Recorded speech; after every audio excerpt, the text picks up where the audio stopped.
warahmatullahi wabarakatuh. Halo teman-teman, perkenalkan nama saya Laili Suherni dari SMP 1 Gundulako. Nah, saya akan bawakan dongeng yang berjudul Kongga Aha, Asal Usul Sungai Lame Kongga.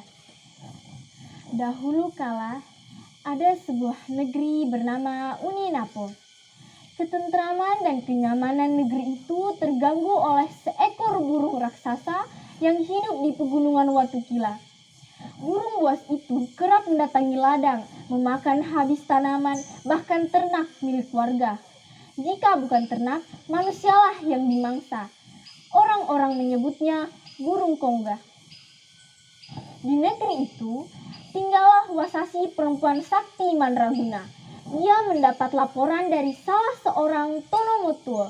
Tetua adat itu menceritakan apa yang dialami masyarakat. Setelah mendengar laporan itu, Wasasi segera bertindak. Ia menabuh Tawatawano gong sakti miliknya. Gong itu panggilan untuk seluruh Tonomotuo bahwa ada permasalahan yang penting dan genting. Setelah gong ditabuh, berkumpullah para Tonomotuo bersama Wasasi. Kemudian mereka membicarakan bagaimana cara mengatasi keadaan itu. Sebelumnya, aku pernah bertemu dengan dua orang bersaudara yang turun dari kayangan. Mereka berdua turun di atas Bukit Kolumba menggunakan Toloa Sarungga. Sang adik laki-laki bernama Larumbalangi dan kakak perempuannya bernama Wekoila. Aku sangat yakin Larumbalangi adalah orang yang dapat membantu masalah negeri ini. Kalau begitu, kita harus menemui Larumbalangi untuk meminta pendapat kepadanya. Sesampainya di tempat kediaman Larumbalangi, Wasasi mengutarakan maksud kedatangan mereka kepada Larumbalangi. Wahai Larumbalangi, kami sudah tidak tahu lagi apa yang harus kami lakukan. Lama-kelamaan, bukan hanya ladang dan ternak yang habis dimakan, kami pun akan habis dimangsa kongga. Dipimpin Larumbalangi, Wasasi dan para Tonomotuo mengumpulkan masyarakat Uninapo. Masyarakat sepakat membuat jebakan yaitu berupa osunggah, bambu runcing. Wahai masyarakat, kumpulkanlah bambu runcing sebanyak-banyaknya. Nanti di ujung bambu itu akan kita tempelkan racun yang sangat mematikan. Lalu kita tancapkan di sebuah padang yang luas. Kita perlu seorang manusia dan seekor kerbau. Kira-kira siapa yang mau menjadi pendamping kerbau? Suasana tiba-tiba hening. Tak ada seorang pun yang mau menjadi pendamping kerbau. Beberapa lama, seorang anak muda datang dengan gagah berani menyampaikan, "Sayalah Syarara, saya bersedia menjadi pendamping kerbau. Demi negeri aku cinta ini, akan kupertaruhkan nyawaku." Akhirnya, anak muda itu diberi gelar Tasahea karena keberaniannya. Sebelum aksi dimulai, diadakan upacara sakral. Wasasi memimpin doa kepada Tuhan.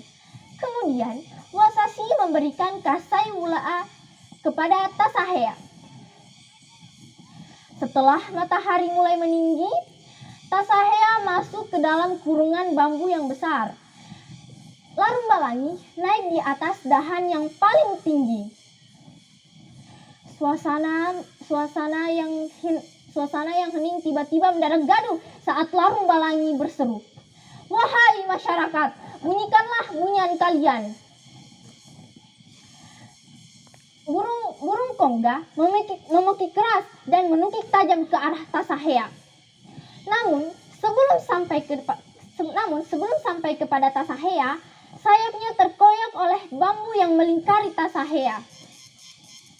Burung buas itu semakin membabi buta menyerang Tasahea. Tanpa takut, Tasahea terus melakukan perlawanan. Hiat, hiat, hiat. Tombak Tasahea tepat mengenai jantung kongga. Kongga yang tampak kesakitan menarik diri, lalu terbang menjauh. Setelah beberapa lama, burung kongga kembali menyerang Tasahea. Tanpa takut, Tasahea terus melakukan perlawanan lagi. Dalam waktu bersamaan, Larung Balangi turun dari atas pohon. Dua keris saktinya mengenai mata kongga. Hyat! Kongga pun terbang menjauh dengan darah bercucuran di tubuhnya. Kongga melewati beberapa wilayah di negeri Unenapo seperti Pomala, Kolono, Malili, Ulukalo, Wulasi, Asera, Amesiu, dan Gunung Mandoke. Kongga kemudian jatuh di hulu sungai. Sungai tempat jatuhnya Kongga dinamakan Sungai Lame Kongga. Masyarakat berteriak kegirangan melihat Kongga jatuh. Berkat taktik dan strategi Larung Balangi, akhirnya mereka dapat menaklukkan Kongga. Larung Balangi diangkat menjadi Raja Ame Kongga. Karena keberaniannya, Tasahea diangkat sebagai Tamalaki, Panglima Perang Kerajaan. Larung Balangi menjadi raja yang amat dicintai masyarakat. Ia menjadi raja yang amat dicintai masyarakat karena kearifan dan budi pekertinya. Hingga suatu saat, Larung Balangi menghilang dari negeri itu. Air mata kesedihan membasahi bumi Mekongga. Mereka tidak ada yang pantas menggantikan raja yang mereka cintai. Hingga suatu hari, masyarakat menyaksikan seorang laki-laki turun dari kayangan. Saya Sangia Lakununggu, saya putra Raja Larung Balangi. Aku diutus turun ke negeri ini untuk menggantikan raja yang kalian cintai. Akulah pengganti Larung Balangi. Sejak saat itu putra Larung Balangi, Raja Lakununggu, mulai memimpin negeri. Nah teman-teman, itulah tadi cerita rakyat yang berjudul Kongga Aha, asal-usul Sungai Lame Kongga. Ada beberapa pesan moral yang dapat kita petik dari cerita rakyat ini, yaitu rasa cinta tanah air, bergotong royong, bermusyawarah sebelum mengambil keputusan, berani membela kebenaran, jujur dan amanah, dan menjaga persatuan dan kesatuan. Nah teman-teman, itulah tadi cerita rakyat yang berjudul Kongga Aha, asal-usul Sungai Lame Kongga. Ada beberapa pesan moral yang dapat kita petik dari cerita rakyat ini adalah rasa cinta tanah air, berani membela kebenaran, bergotong royong, bermusyawarah sebelum mengambil keputusan, dan menjaga persatuan dan kesatuan. Itulah tadi pesan moral cerita rakyat Kongga Aha, asal-usul Sungai Lame Kongga. Sangga-sanggai, olutumu, pekiki, ini samba. Salam Mipo Kuaso. Terima kasih. Wassalamualaikum warahmatullahi wabarakatuh. Jangan lupa dukung saya di